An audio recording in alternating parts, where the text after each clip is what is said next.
Taste the Daily. Pazhamudircholai Murugan கோவிலில் சோலைமலை முருகன் பூச்சப்பரத்தில் எழுந்தருளி பக்தர்களுக்கு அருள் பாலித்தார்.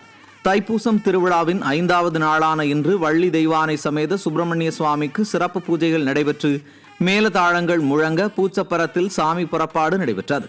இதில் ஏராளமான பக்தர்கள் கலந்து கொண்டு அரோகரா கோஷமிட்டு சாமி தரிசனம் செய்தனர். தூத்துக்குடி மாவட்டம் சுந்தரேஸ்வரர் ஆலயத்தில் வருஷாபிஷேக விழா வெகு விமர்சையாக நடைபெற்றது.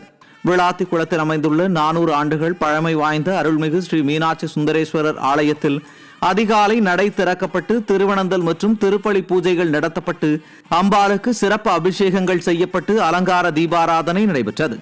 ஆலயத்திற்கு வந்த திரளான பக்தர்கள் சாமி தரிசனம் செய்தனர்.